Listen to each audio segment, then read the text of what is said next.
Sí, ya se ve la pantalla. Va, gracias. Bueno, vamos a hablar hoy un poquito de las efusiones, ¿sí? Que son básicamente,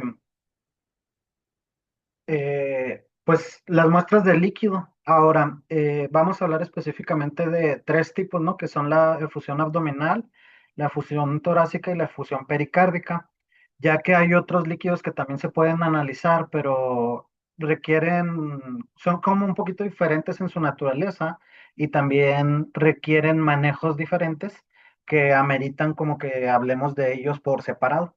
Sí, ahorita vamos a hablar de estos tres que a lo mejor son de los más frecuentes, sí, pero hay otros líquidos, por ejemplo, que podríamos también analizar, es el líquido cefalorraquídeo, el líquido articular y a lo mejor el humor vítreo también se llega a analizar. Entonces, estas son, pues, estos líquidos que les acabo de mencionar tienen como sus particularidades. ¿Sí? Ahorita vamos a hablar de los otros, del torácico, el abdominal y el pericárdico. ¿Sí? Y lo primero, pues, sería definir qué es una fusión, ¿no? Bueno, normalmente en estos espacios hay una presencia de líquido de manera normal, sin embargo, esta cantidad de líquido es muy pequeña y tiene una función que es la de lubricación de las serosas que recubren todo el interior de estas cavidades, ¿no? Del peritoneo, de la pleura o del pericardio. Y eso que decíamos, da lubricación, disminuye la fricción entre las mismas cerosas de manera que no permite precisamente que se desgasten o que se friccionen y que esto lleve a un daño en la integridad de estas células, ¿no? Ahora, hay situaciones en las que la producción de este líquido se incrementa y que ya es cuando vamos a encontrar una efusión, ¿sí? Esto va a ser causado porque pues, a lo mejor las células mesoteliales reaccionan y producen en mayor cantidad de este líquido. O hay tres mecanismos fisiopatológicos principales de producción de líquido, ¿sí?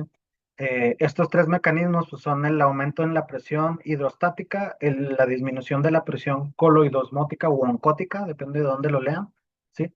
Y el incremento de la permeabilidad vascular, ¿sí?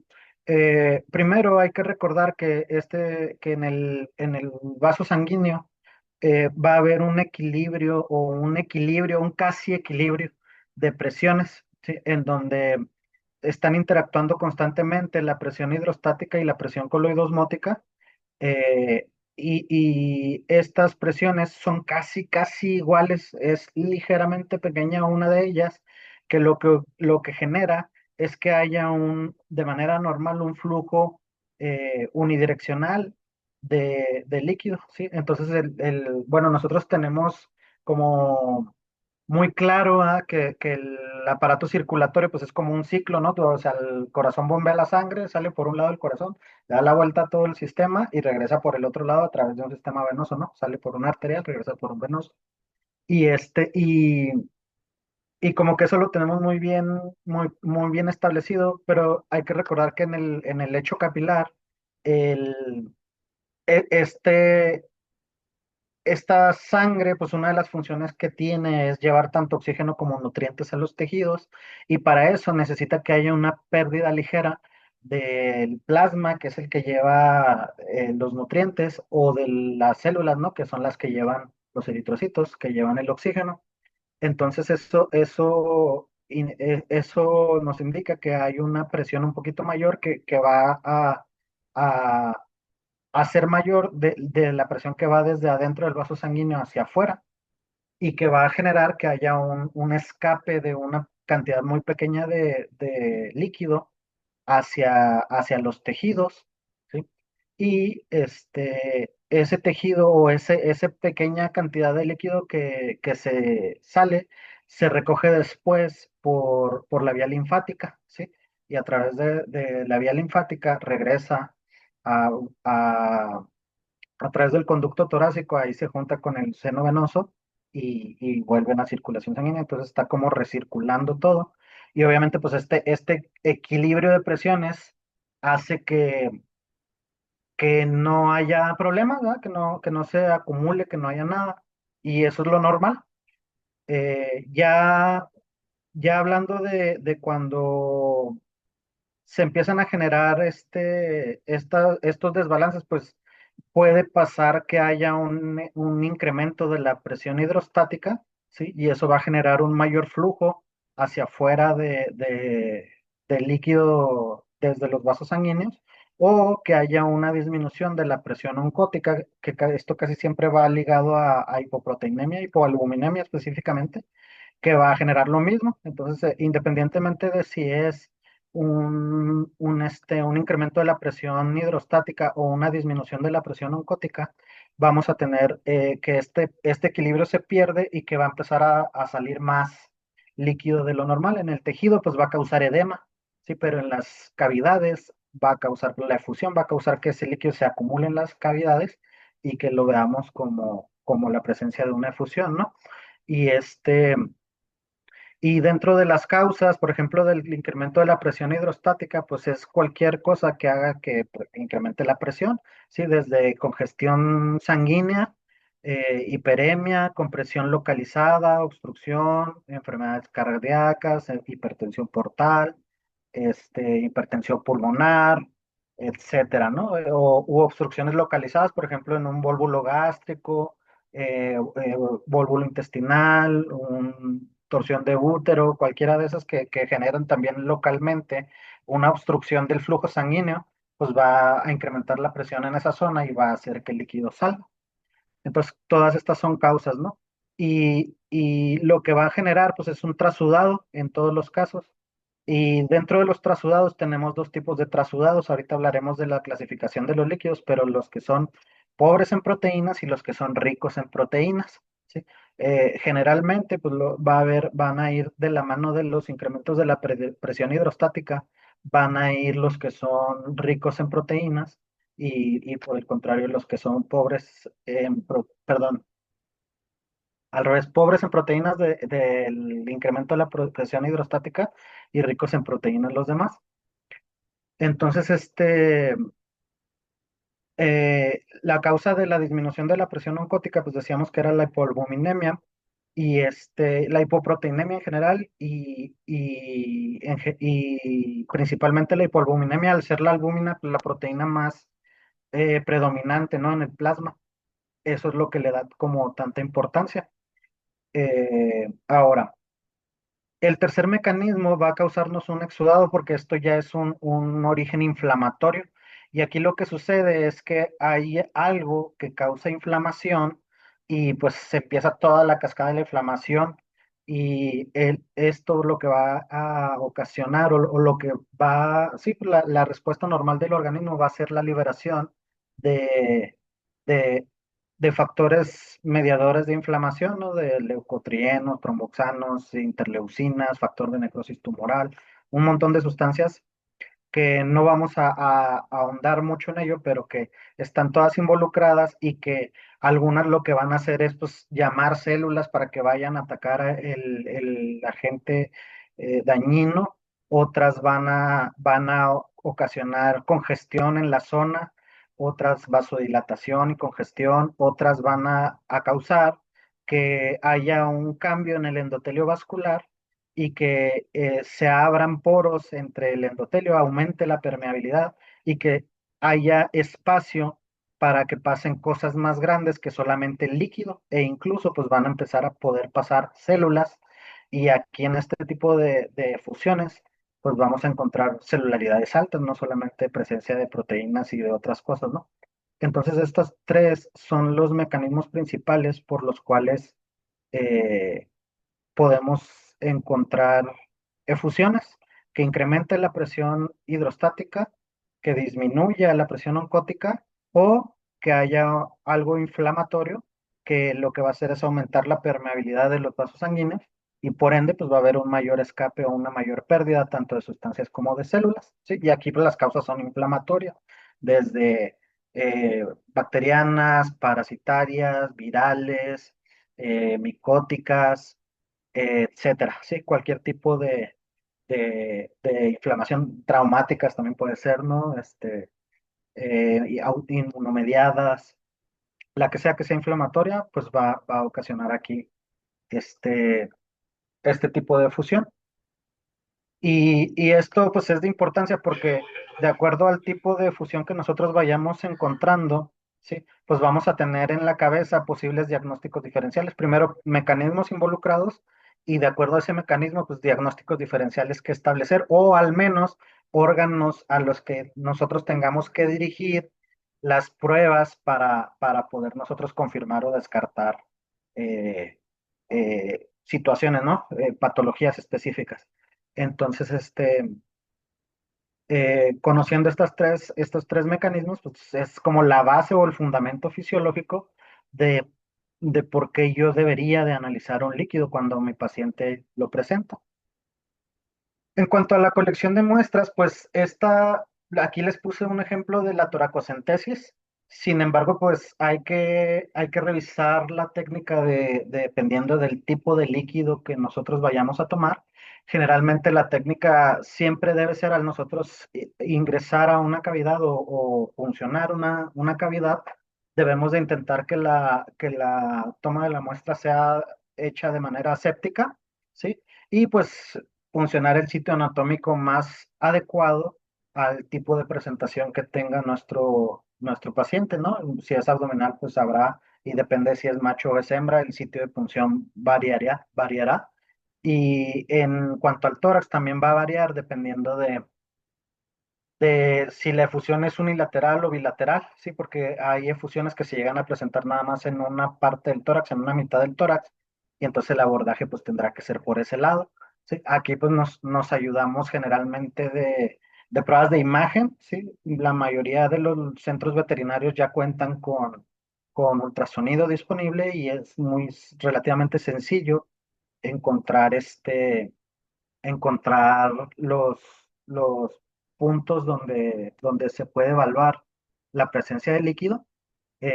Si por ahí no están tan familiarizados con estos, yo les recomendaría que busquen en la literatura lo que se denomina un ultrasonido enfocado al abdomen o al tórax, ¿sí? Y te hablan de ventanas específicas donde nosotros colocamos el transductor y de ahí verificamos si hay presencia o no de líquido. Y es relativamente sencillo. Este, es como de lo más básico, ¿no? La técnica el nombre está enfocado a traumatología, sin embargo, pues se puede utilizar de manera rutinaria en los pacientes y conforme más lo usen van a ver que es relativamente frecuente la presencia de líquido en varias condiciones de los pacientes. Entonces, tamaño de catéter de aguja, pues también va a depender del tamaño de nuestro paciente, de la cantidad de líquido que tenga. Y lo que sí es muy importante en la colección de muestras, que creo que sí es importante, es que debido a que el examen de líquido lleva un examen, es muy similar al examen de orina en el sentido de que lleva un examen, una parte física en donde evaluamos las características del líquido, pero también lleva una parte citológica. Entonces, una de nuestras prioridades debe ser la conservación de las células que están en ese líquido porque esas células nos van a dictaminar mucho de qué voy a hacer después con el paciente, e incluso algunas veces pueden ser diagnósticas. Entonces, la preservación de las células es primordial y en algunos casos no tenemos células que evaluar o no hay mucha celularidad que evaluar, siempre hay células, pero no hay mucha celularidad, ¿sí? Y en esos casos hay veces que lo que necesitamos son evaluaciones bioquímicas y entonces esto hace que nosotros tengamos que conservar las muestras en un tubo morado para nosotros poder conservar las células de mejor manera y en un tubo rojo para nosotros, en caso de ser necesario, realizar determinaciones bioquímicas que nos permitan clasificar el líquido de mejor manera. Entonces, eso es lo que a mí más me gustaría, pues las técnicas creo que ustedes son más hábiles que yo en esto. Si bien yo de repente me hablan aquí en el hospital para ayudarles a tomar muestras, eh, la realidad es que el 95, 97% de las muestras que me llegan al laboratorio, pues yo no las tomé. Entonces, yo creo que pues, la mayoría de ustedes tienen más, más habilidad que yo a lo mejor, o más práctica al menos. Y pues la técnica, pues igual como esta técnica seguramente habrá otras y pues habrá que adecuarlas a las cosas que tenemos en nuestro entorno, ¿no? Simplemente creo que los puntos claves son tomar la manera séptica.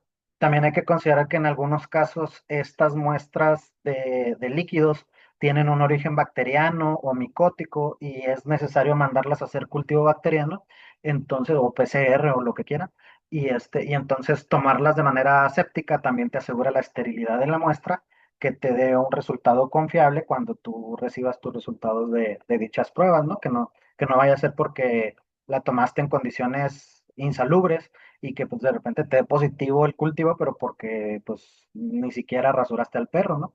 Entonces, o al gato. Entonces, eso hay que considerarlo, ¿no? Que luego estas mismas muestras nos sirven para hacer otras pruebas más allá de la evaluación del líquido, que es lo que vamos a hablar, y vamos a tocar un poquito las otras pruebas que podemos hacer, pero es importante pues considerar eso de la... Sí, entonces a grandes rasgos lo importante que yo diría aquí es, bueno, la técnica que ustedes prefieran, que sea una técnica eh, recomendada, y luego ya conservación de la muestra que sería en tubo morado y en tubo rojo. Generalmente en estos casos es raro que batallemos con las cantidades, ¿no? Normalmente los pacientes llegan con mínimo así, bajita la mano, 200, 300 mililitros de líquido. Entonces no nos es tan difícil llenar un tubo rojo y un tubo morado porque traen hasta para llenar 10. Pero de repente sí llega a pasar que haya pacientes con pocas cantidades de líquido. Si eso llegara a pasar, ¿no? Y que ustedes obtengan 1 mililitro, 2 mililitros de líquido, sobre todo pericárdico, a lo mejor puede pasar. eh, Ahí lo que se recomienda es poner la mitad en un tubo morado y la mitad en un tubo rojo. E igual que con la sangre, ¿verdad? Si ustedes tienen perdón, una cantidad de muestra pequeña, adecuar el tamaño de sus tubos a la muestra que recolectan, ¿sí? Recuerden que el EDTA es un conservador de células, pero que el tubo está diseñado para una cantidad de muestra. Entonces, si ustedes no respetan la cantidad de muestra que va en el tubo que están usando, están tomando una muestra de mala calidad que les afecta en sus resultados. Eso pasa también en hematología. Entonces, bien importante que ustedes, pues, si ven que obtienen una cantidad de muestra pequeñita, pues agarren a lo mejor un microtiner en vez de un tubo normal, ¿verdad? Y esto les digo, aplica para los líquidos, pero también aplica para la sangre. Y ya dependiendo pues de eso, de la cantidad, pues vean el tubo rojo. El tubo rojo no trae ningún aditivo, entonces ahí sí no hay ningún problema de que no lo llenemos a su capacidad, pero el tubo morado sí debería ser llenado a la capacidad que el tubo indica. Sí, el tubo estándar de toma de muestra de sangre es de 4 mililitros, el microtimer es de medio mililitro. Sí, que luego también eso pasa, ¿no? Que me pasa mucho a mí aquí en el laboratorio, que me mandan microtimers porque pues no logran sacar suficiente muestra, pero el microtimer le ponen, es para medio mililitro y le ponen 1,5. Entonces ahí, ¿qué puede pasar? Pues que se coagule la muestra porque trae anticoagulante para menos cantidades de sangre de la que le ponen luego. Entonces, pues nada más respetar la cantidad de sangre que necesita cada tubo. En este caso también aplica, ¿no? En el caso de la cefusión.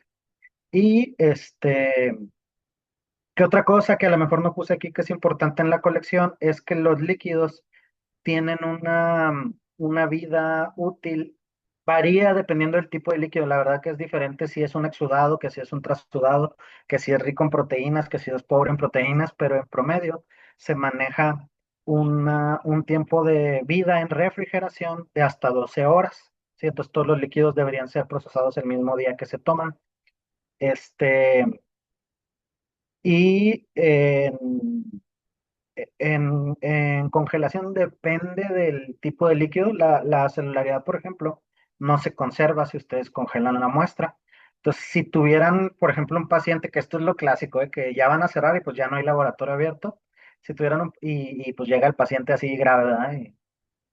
Si tuvieran que conservar una muestra, por ejemplo, de un día para otro, lo que yo les recomendaría entonces es que tomaran igual sus dos tubos de sangre y que realizaran unos frotis, ¿sí? Y que mandaran junto con sus tubos al día siguiente, las refrigeran y ya mañana las mandan, pero junto con las muestras, ustedes hayan realizado la citología, ¿no? Que serían los frotis. Entonces mandan las dos cosas. Ya en la laminilla, la citología sí se conserva de un día para otro.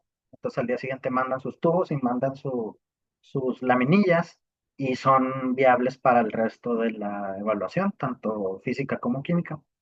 Entonces esa sería la... Bueno, ahorita hablamos de algunas cosas que a lo mejor no, pero esa sería la recomendación, ¿no? En ese caso. Normalmente, pues sería nada más mandar los tubos, nosotros hacemos tanto los frotis como las tinciones, pero si no, pues las pueden hacer eso, ¿no? Que les digo, hacen ustedes sus extendidos y mandan además de sus tubos, sus laminillas con los extendidos y pues ya. ¿Qué sería importante? Pues nada más utilizar laminillas nuevas, ¿sí? Y ya, porque luego sí, hemos tenido ahí casos curiosos porque mandan laminillas reutilizadas y de repente salen cosas raras que pues ya venían en la laminilla, no eran de la muestra. En cuanto a la evaluación, lo que les comentaba hace ratito es que la evaluación de un líquido es muy similar a un examen de orina, un ureanálisis, en donde lleva una parte físico-química, un examen físico-químico y un examen microscópico, ¿no? La diferencia entre una orina y el líquido es que el examen microscópico en una orina lo hacemos en fresco, en la orina fresca, y en el líquido lo hacemos como una citología, es decir, dejamos que se seque el líquido y luego lo teñimos para evaluarlo en el microscopio y ver más detalle celular, porque luego sí es necesario. En la orina también de repente llega a ser necesario, pero no tan frecuentemente como en el líquido, ¿sí? Y aquí, pues lo que en el examen físico lo que evaluamos es el color, el aspecto y la cantidad de sólidos totales, decimos los patólogos clínicos. En los libros lo pueden encontrar como proteínas totales. Permítanme tantito.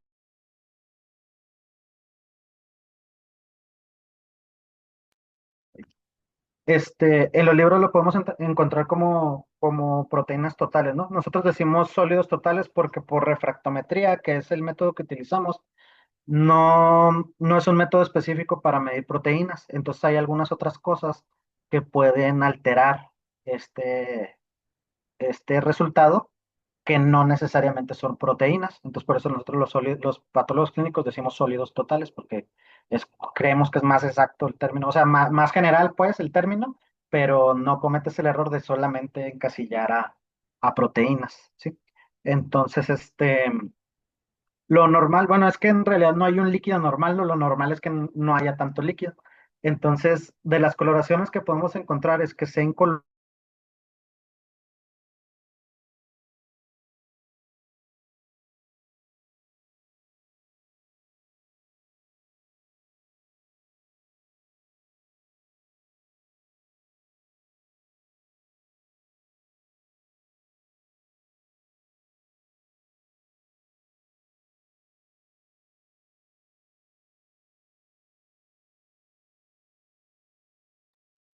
Permítanos un minutito porque el patólogo se quedó sin pila. Ahorita ya se vuelve a conectar.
¿Ya me escuchan?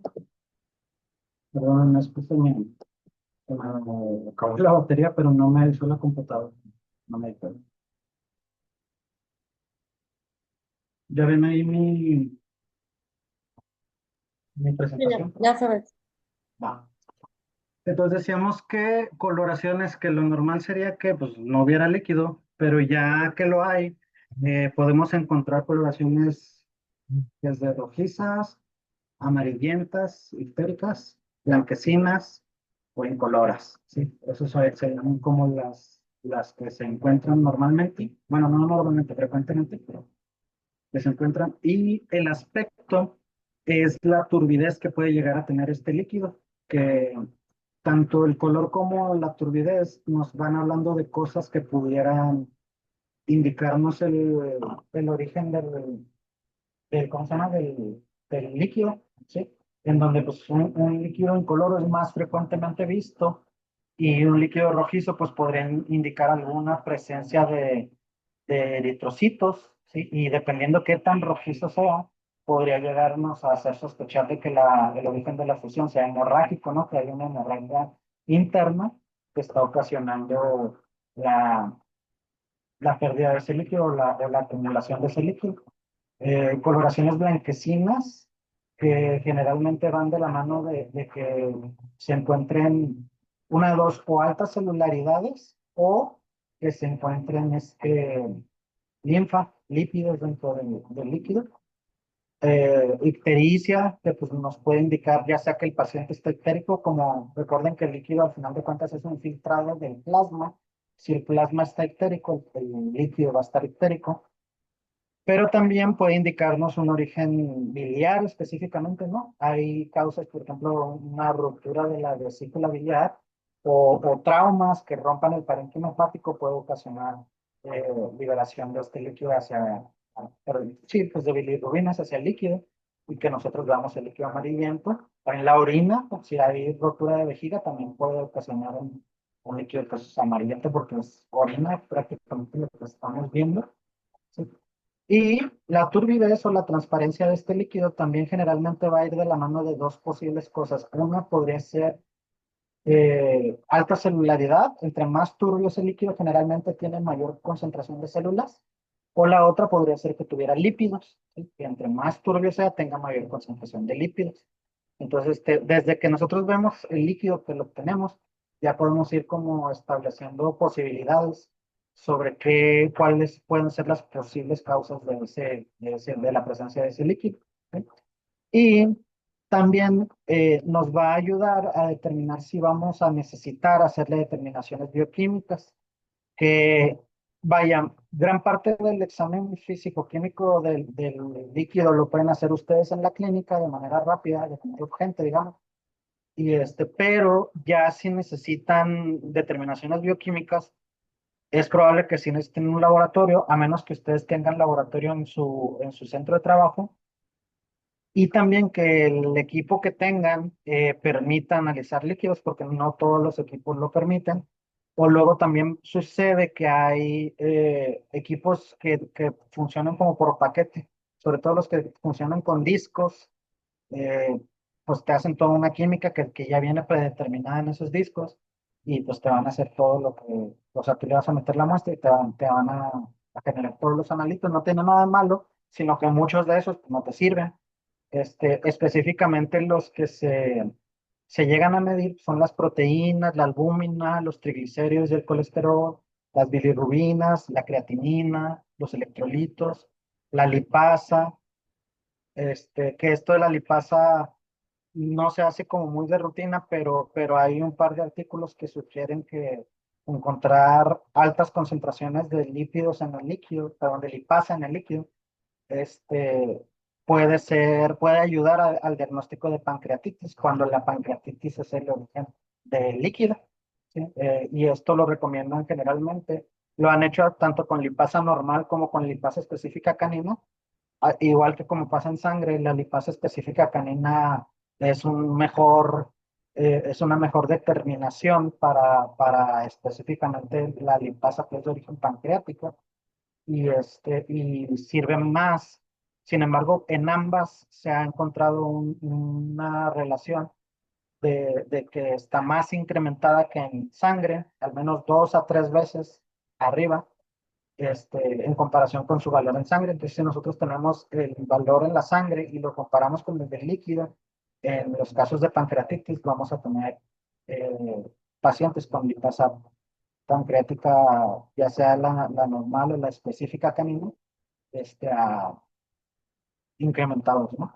En el caso del lactato también hay artículos que hablan sobre el lactato y la glucosa, medidas en el líquido y comparadas con las mediciones en sangre, y y en donde te dicen que una variabilidad de un incremento de 2 milimoles más en el líquido que en la sangre y una disminución de 1,11 milimoles menos en el líquido que en la sangre son altamente sugerentes de que el origen de la efusión es séptico, es decir, de que hay una infección bacteriana que está causando esto. Entonces son determinaciones, se fijan, pues ya ahorita, justo ahorita en la tarde estaba viendo que ya anunciaron un aparatito que mide las dos cosas que ya, o sea, que ya me lo anunciaron para que ya lo podamos comprar, ¿verdad? Porque de repente pues, estas cosas ya existen en el primer mundo y tardan en llegar aquí en México.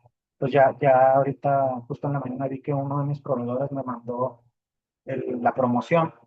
Entonces, pues son cosas que en la clínica las podemos hacer relativamente sencillo, ¿no? Acá si tienen ustedes, por ejemplo, aparatos como el B-Check o como el BetScan, el BetScan no me acuerdo si hace, el B-Check, el de IDEX, no me acuerdo cómo se llama, ahorita no me acuerdo, eh, que hace lipasa, que específica canina, pues son cosas que ustedes podrían realizar en la clínica, ¿no? Y si no, pues también el ya entender, por ejemplo, que si es blanquecino y puede tener lípidos, pues voy a necesitar laboratorio, o que si es amarillo y puede tener bilirrubina y va a tener bilirrubinas, voy a necesitar laboratorio, ¿verdad? En cambio, si es incoloro, pues a lo mejor no tanto voy a necesitar el laboratorio. O sea, ya depende también de su habilidad que tengan ustedes de estas cosas de laboratorio y de su habilidad en citología, porque yo creo que es la parte más complicada de la evaluación del líquido, ¿sí? Y pues ya estas pues son cositas que por ahí no se hacen de rutina, pero que si las solicitan, por ejemplo, la lipasa, el problema que tiene, ¿verdad? La específica canina es el costo, que pues sí es cara, pero bueno, pues relativamente cara, ¿no? En comparación con otros analíticos. Entonces, nosotros, por ejemplo, cuando nos mandan un líquido, no, de rutina no lleva ninguna determinación bioquímica, a menos que el líquido tenga características que sugieran un origen de esto y ya medimos específicamente los analíticos que consideramos necesarios en cada caso, ¿no? Y se les reportan junto con su líquido. Entonces, todas estas, pues considerarlas, estas determinaciones, si las tienen ustedes disponibles, si no, pues con todo gusto en el laboratorio las podemos realizar, sí. En realidad, ustedes nos mandan el líquido y va como parte de la evaluación del líquido, salvo la lipasa, que ahí sí tendrían que solicitarla aparte, pues por el costo, simplemente. Este, y que por lo ideal en todos los casos es tener también la determinación del, del suero, es decir, tener la concentración del suero, ¿sí? Entonces, si por ejemplo ustedes tienen laboratorio en su clínica y mandan al laboratorio de nosotros el líquido, pues sería bueno que en la anamnesis nos pusieran, pues mira, en la sangre trae tanto de proteínas, tanto de globulina, y te lo digo porque sospecho de peritonitis infecciosa, por ejemplo, y infecciosa felina, y pues nos sirve tener ese dato porque nosotros lo vamos a medir en líquido y tenemos que hacer la comparación entre sangre y líquido para poder interpretarlo de manera más precisa. Entonces, son el tipo de herramientas que es bueno que ustedes conozcan y también que pueden realizar si es que tienen la infraestructura para ello. Y si no, pues nos los mandan, nosotros con todo gusto les ayudamos, ¿no? Otra parte que lleva el análisis de líquido es un conteo celular. Aquí en el conteo celular, hay varias maneras de hacerlo, ¿sí? Desde el conteo manual, que es como el método más, el estándar de oro es contarlo de manera manual con un hemocitómetro y hacer tu dilución y poner las gotitas y toda la técnica que esto conlleva. Sin embargo, a lo mejor para quien lo quiera hacer en su clínica es un poquito, no es difícil, pero sí tiene una curva de aprendizaje muy larga. O sea, no, cuando ustedes se compran su pipeta, se compran su reactivito de Turk para contar leucocitos y se ponen a hacerlo, es muy frecuente que las primeras, no sé, 50, 100 determinaciones no te salgan precisas. Entonces, se requiere dedicarle tiempo y yo siento que a veces ustedes como clínicos es tiempo que no tienen para dedicarle.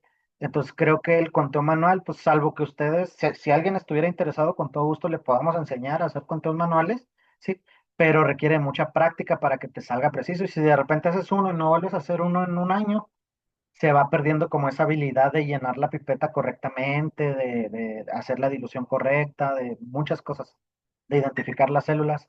Entonces, creo que el conteo manual es una técnica que no es tan práctica para ustedes como clínicos, ¿sí?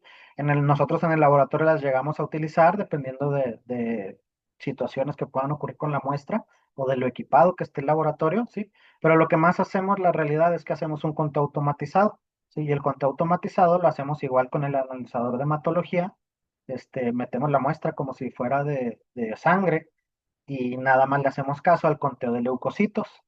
Este, ¿Qué desventajas tiene hacerlo esto? Porque esto lo podrían hacer ustedes también si tienen un analizador de hematología.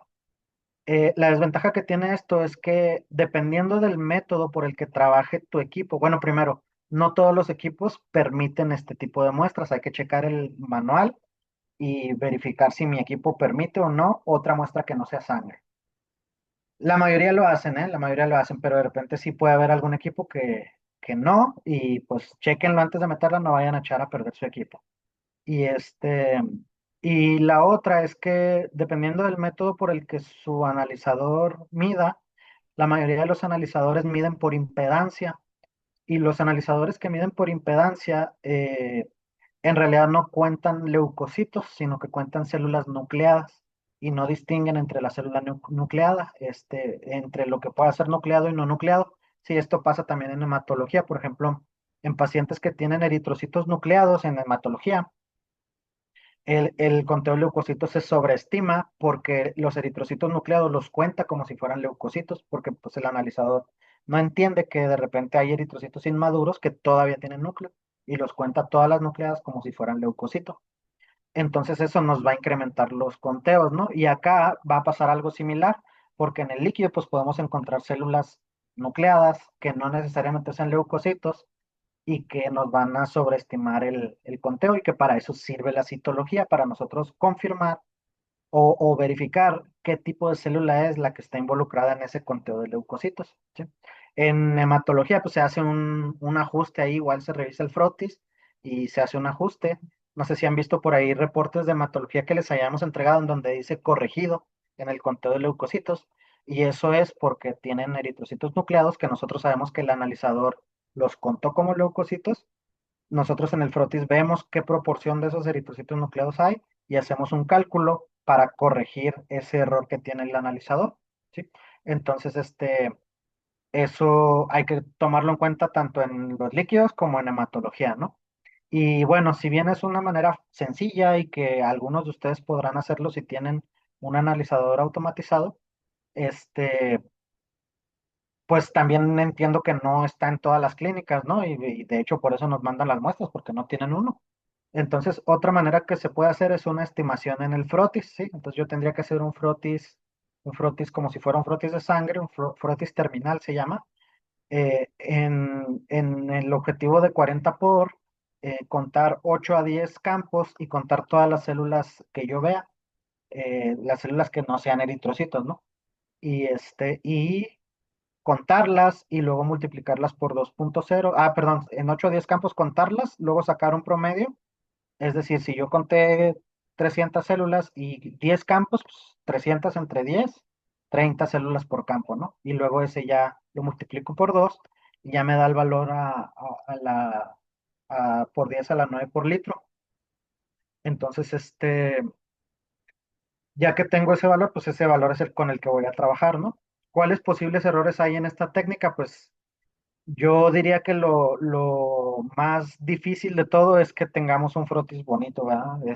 Igual que lo que decíamos del conteo manual. El frotis es una técnica que no es difícil, sin embargo requiere de práctica. Una vez que ya dominas la técnica, ya te salen y es sencillo, pero tiene también una curva de aprendizaje que la verdad con el frotis yo he visto curvas de aprendizaje que son muy cortitas. He visto aquí estudiantes o en los lugares donde he enseñado estudiantes que a la primera les sale el frotis y siempre les sale frotis, vienen con esa magia integrada a ellos o ellas, pero también he visto estudiantes que están aquí 6 meses, un año y siguen batallando mucho para hacer frotis. Entonces, pues ese yo diría que es la primera dificultad con la que ustedes se enfrentarían al quererlo hacer ustedes mismos. La otra es la mala calidad de la atención, que también es algo que suele pasar, sobre todo en clínica, sobre todo donde hay más de un médico.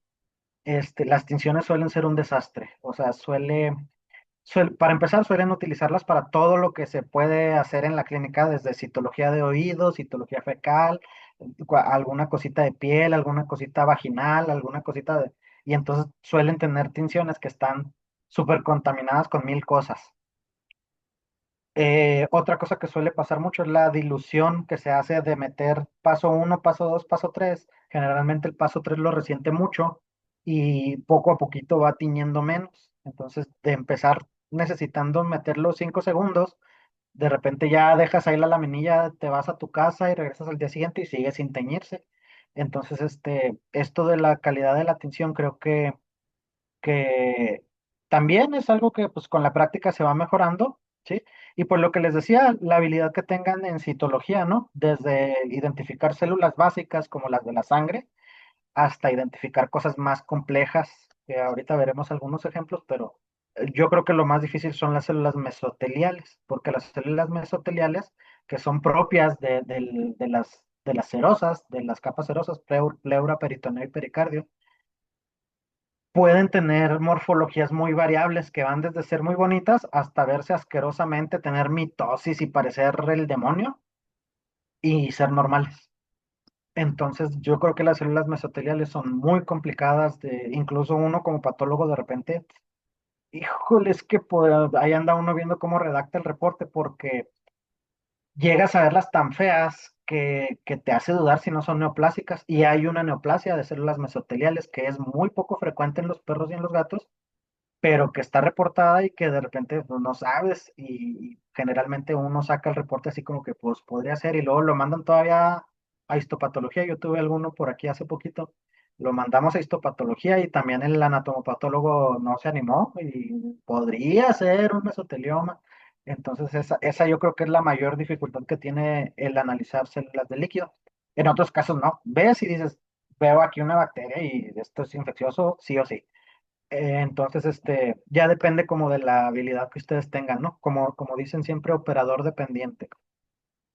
Entonces, eso sería como la dificultad con los conteos celulares de cualquier forma que lo hagan, ¿no?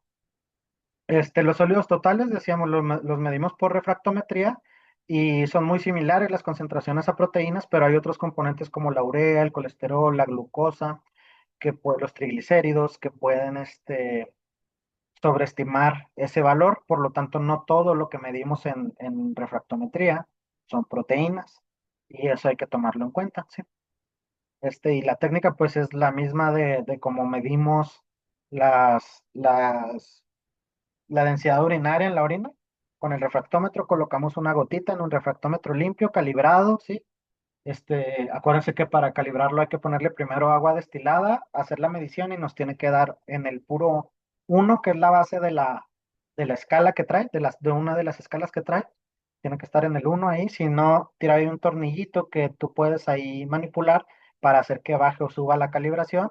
Y una vez que ya queda calibrado, lo limpiamos bien y ahora sí ponemos nuestra muestra, hacemos el mismo procedimiento y el refractómetro, dependiendo del tipo de refractómetro que tienen, trae dos escalas, ¿sí? Puede traer una de densidad urinaria o de gravedad específica y otra de proteínas totales o sólidos totales, ¿no? Como decimos, proteínas plasmáticas también llega a decir. Entonces, en este caso vamos a usar esa de las proteínas plasmáticas, y vamos a medir ahí la concentración, ¿no? En donde esté el cambio de coloración de la ventanita, ahí vamos a hacer la lectura. Debí poner una foto para ilustrarlo mejor para quien no lo haya utilizado, pero creo que la mayoría alguna vez hemos usado un refractómetro, ¿sí? Y pues en la citología, lo que decíamos, ¿no? De la calidad de nuestros frotis. También es importante conocer diferentes técnicas para, un poquito hablamos de esto en mes pasado, que hablamos de citología en general, sobre los tipos de extendidos que podemos utilizar. El frotis lineal es un frotis similar al terminal. El estándar que hacemos con la sangre se llama frotis terminal, ¿sí? Ese es el frotis sanguíneo. El frotis lineal es una técnica que utilizamos para concentrar las células. Entonces lo utilizamos cuando tenemos líquidos que son muy transparentes, muy parecidos al agua. ¿Por qué? Porque esto nos indica que van a tener celularidades muy pequeñas. Entonces lo que queremos hacer es tener una mayor celularidad en un menor espacio, en lugar de andar buscando celulita por toda la laminilla, como juntarlas todas en un solo lugar para que sea un poquito más fácil. Y entonces la técnica es igual al frotis normal, pero en lugar de irme hasta donde se me acabe la muestra, me detengo a la mitad. Entonces va a quedar ahí una línea concentrada con las células que tenga esa muestra y así facilitamos la visualización en el microscopio. ¿Sí? Entonces esto lo hacemos con muestras que tengan poca celularidad o que sean muy, muy parecidas al líquido, al agua, y nos sirve para facilitarnos las cosas, ¿no?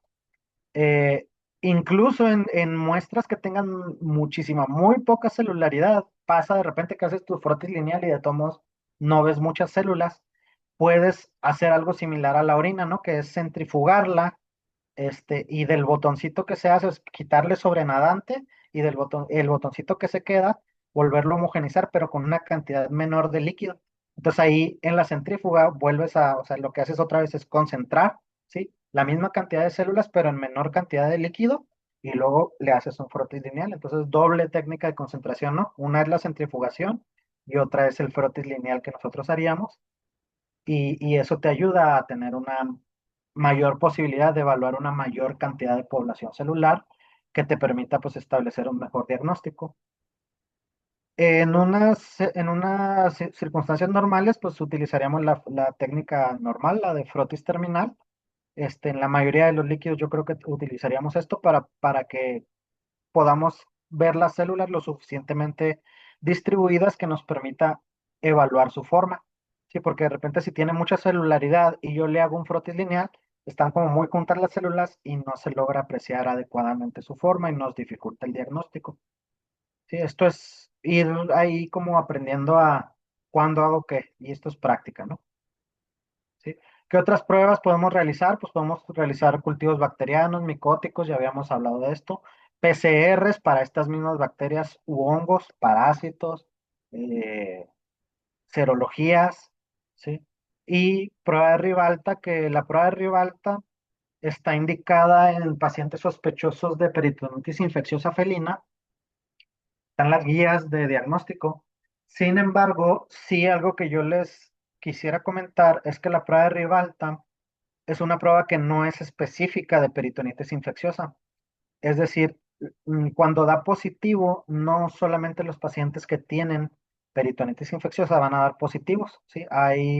En general es una prueba que lo que te indica es presencia de inmunoglobulinas en el líquido y pues hay más de una causa de presencia de inmunoglobulinas. Su asociación con la peritonitis infecciosa es porque el virus, el coronavirus de la peritonitis infecciosa, genera mucha producción de inmunoglobulinas.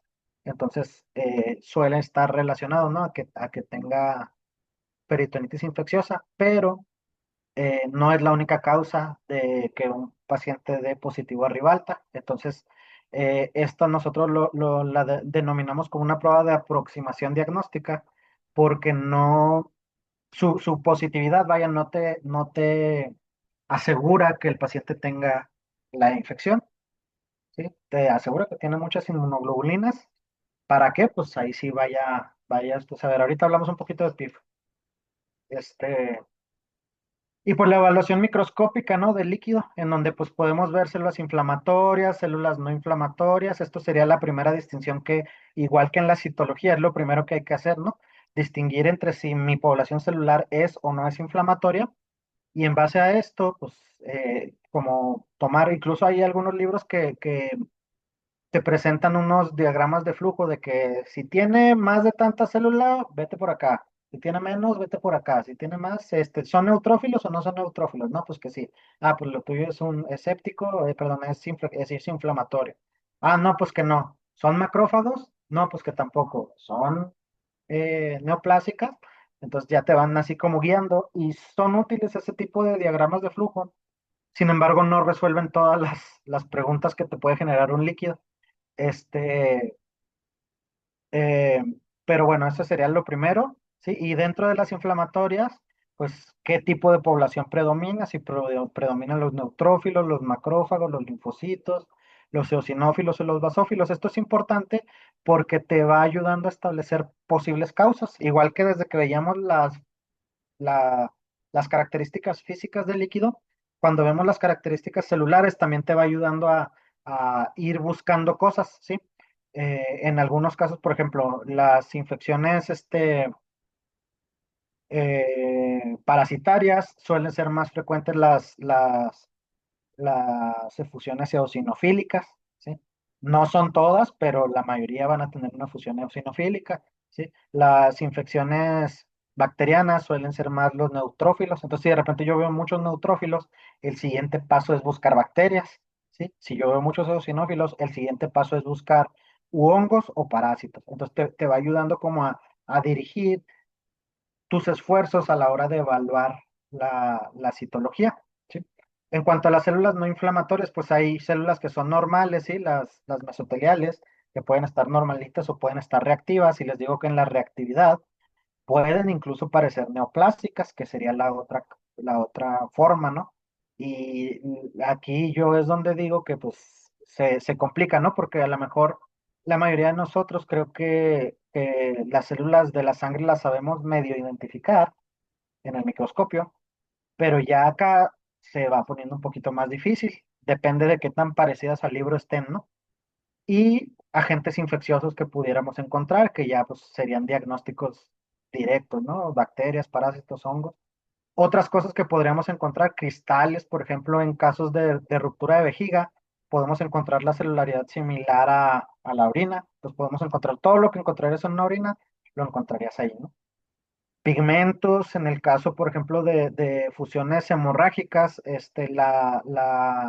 los eritrocitos, ¿verdad? Salen al líquido, luego después de un tiempo de que están ahí mucho tiempo en el líquido, los macrófagos empiezan a hacer su trabajo y los reabsorben y liberan, pues destruyen primero el eritrocito y el eritrocito libera la hemoglobina y la hemoglobina pues sigue su ciclo normal, ¿no? Su ciclo eh, fisiológico normal, en el que se transforma de hemoglobina a biliverdina primero y luego a bilirrubina, directa o indirecta, y pues estos pigmentos los podríamos ver. Células que pues no necesariamente, o sea, que serían no necesariamente neoplásicas, ¿no? En el caso, por ejemplo, otra vez de la ruptura de vejiga o de ruptura de algún órgano interno. ¿Sí? Espermatozoides, por ejemplo, también podemos llegar a ver en dichos casos de ruptura de algún órgano, entre otras. Entonces podemos encontrar casi cualquier cosa, aunque sí hay que decir que encontrar estas cosas no es tan frecuente. O sea, no sé, yo al año a lo mejor no veo muchos líquidos, pero veré unos 20 30 líquidos en todo el año. Y en los que me llego a encontrar, si veo uno de esos 30 que traiga algo de esto, es mucho, pues hay veces que en todo el año no veo ninguno. entonces no es tan frecuente, ¿verdad? Pero evidentemente sí que hay muchos que no me llegan a, o sea, no evalúo todos, vaya, ese es el punto. A lo mejor si evaluara a todos, a lo mejor esto sí lo vería más frecuentemente, pero no, pues vaya, no me toca la suerte de evaluar todos. Y esto es lo que les decía, de lo que podemos encontrar de las células mesoteliales. Todas estas fotografías que vemos aquí, todas ellas son células mesoteliales. Y vean cómo las podemos encontrar como más bonitas. Incluso hay alguna foto en la que se pudieran ver diferentes. O sea, me faltó poner fotos de otras formas en las que se pudieran encontrar, ¿sí? Pero vean, de repente hay fotografías como esta o como esta, en donde pues se ven bien las células, o sea, se ven como agrupaditas entre ellas, se ve bien definido su citoplasma, bien definido su núcleo. No, a lo mejor esta puede que tenga algún nucleolo, pero pues no presentan como criterios de malignidad muy evidentes. Estas también se ven bonitas, sí, bien delimitadas. Pero miren, de repente esta tiene dos núcleos, esta también tiene dos núcleos. Entonces ya empezamos a ver cosas que en otro tipo de epitelio podría hablarnos de malignidad. Estas tienen nucleolos, ¿no? Esta tiene dos nucleolos aquí, esta también tiene un núcleo totototote. Entonces ya vemos aquí anisocitosis, por ejemplo, diferentes tamaños, ¿sí? Anisocariosis, diferentes tamaños de, de núcleos, binucleaciones, anisonucleolosis, es decir, núcleos de diferentes tamaños, ¿sí? E incluso las formas de esos nucleolos están diferentes. Entonces, si se fijan, ya, o sea, presentan criterios de malignidad. Sin embargo, todas estas fotografías son de células mesoteliales normales. Y es lo que complica porque de repente, si pudiera, incluso vean los cambios de coloración, ¿no? De que están claritas, de más claritas, más intensas. Entonces hay toda una gama de morfologías que en las células mesoteliales pueden ser normal, o sea, pueden indicar reactividad. Entonces, se complica, ¿sí? Y lo que les decía, las neoplásicas son difíciles de distinguir, incluso en histopatología a veces el reporte llega a salir como, no, pues podría ser un mesotelioma, hazle biomarcadores o hazle otras cosas, ¿no? Relaciona con la clínica, ver qué tan mal está el paciente y todo, porque el mesotelioma pues es un diagnóstico que no es tan frecuente, no está reportado tan frecuentemente en la literatura para proceder, sí está reportado, pero no es tan frecuente. Entonces, siempre que tenemos uno de esos sospechosos es difícil el diagnóstico, incluso para el patólogo. En cuanto a células inflamatorias, pues lo que decíamos, ¿no? Cuando yo veo neutrófilos, hay muchas cosas aquí que hay que evaluar. Hay que evaluar primero la célula, ¿no? Las características de los neutrófilos, que son células segmentadas, que normalmente tienen entre 3 y 5 lobulitos ¿cómo se llama? Sí, de su núcleo, eh, pero que pueden tener menos o pueden tener más. Y luego el citoplasma generalmente está bien delimitado, generalmente es basófilo claro, pero que puede empezar a presentar granulaciones que ya nos indican toxicidad, cambios de color que también nos indican toxicidad, y que la toxicidad no va relacionada a intoxicaciones, sino a inflamación, ¿sí? En algunos casos pueden presentar bacterias, como en esta fotografía aquí donde se ven ahí claramente las bacterias fagocitadas, ¿sí? Otras células inflamatorias, como por ejemplo esta que en este caso el predominio es de macrófagos, ¿sí? La mayoría de estas células son macrófagos, y si se fijan tienen unas cositas también ahí fagocitadas que habríamos de acercarnos a ver más en un zoom para poder identificarlas. Así a grandes rasgos parecen ser estructuras micóticas, ¿sí? Porque si se fijan tienen como un halo blanco o blanquecino alrededor y adentro como el nucleecito, ¿no? Entonces, y pues las estructuras micóticas suelen estar asociadas a una inflamación de tipo macrofágico y o eosinofílico. Entonces, esto podría ser eso, ¿sí? O estos, por ejemplo, que también son neutrófilos, pero vean cómo, a diferencia de por ejemplo, que sí se alcanza a ver su núcleo bien definido, ¿sí? Vean cómo estos pareciera como que están destruidos, ¿no? A esto se le llama mala conservación celular, y puede ser por el manejo de la muestra, si es una muestra muy vieja, pero o una mala proporción con el anticoagulante también puede ocasionar que se destruyan las células, pero también es un indicativo de que pudiera tener una inflamación séptica, ¿sí? Aunque no veamos las bacterias, suele ser indicativo. Aquí, pues si las vemos, que bueno, de hecho, si se fijan esta que tiene las bacterias, vean la diferencia entre estos dos, como el citoplasma casi no se alcanza a definir en este, se ve menos delimitado porque ya tiene un grado de conservación no tan bueno. Sí, y acá pues están todavía peor, ¿no? Entonces, por ejemplo, puede pasar que sea una infección séptica a la que a lo mejor ustedes u otro médico, porque también pasa mucho, ¿no? Que vienen por segunda opinión, ya al paciente le administraron antibiótico en otro centro veterinario y pues ya no veo las bacterias porque el antibiótico las está como enmascarando un poquito, pero esto sería indicativo de que probablemente sea un agente infeccioso lo que esté ocasionando la efusión. Entonces, es bien importante esto de la celularidad, ¿no? En cuanto a los eosinófilos, pues sus granulitos eosinófilos, ¿verdad? Son lo que los caracteriza. Y lo que les decía, en casos de este tipo de fusiones, pues lo que habría que buscar es si no hay por ahí, por ejemplo, es un honguito. Aquí si se fijan, aparte de los eosinófilos, también hay macrófagos, entonces es probable que esta también sea una efusión micótica. En la fotografía no veo yo que haya ahí una estructura que yo les pueda decir, bueno, a lo mejor esta pudiera ser una hifa de un hongo, ¿eh? No, no les aseguro nada, pero pudiera ser. Sí, y esto es en sangre, ¿no? Esto es una efusión eosinofílica, perdón, un extendido de sangre, pero pues es como se ven más normalmente. Y pasa lo similar, ¿no? Con los neutrófilos y con los eosinófilos que también se pueden degradar un poquito dependiendo de las condiciones del líquido, de la naturaleza del líquido. En cuanto a los macrófagos, pues los macrófagos generalmente los encontramos activos, que es cuando tienen activos, le decimos cuando tienen como que su citoplasma como espumoso, como muy vacuolado, con muchas vacuolas pequeñitas. Estos macrófagos activos pueden ser normales en una fusión. De hecho, en la mayoría de fusiones que no tienen como ninguna causa infecciosa, vamos a encontrar macrófagos y en la mayoría de los casos los vamos a encontrar activos. Es la célula predominante normalmente en un líquido normal, entre comillas.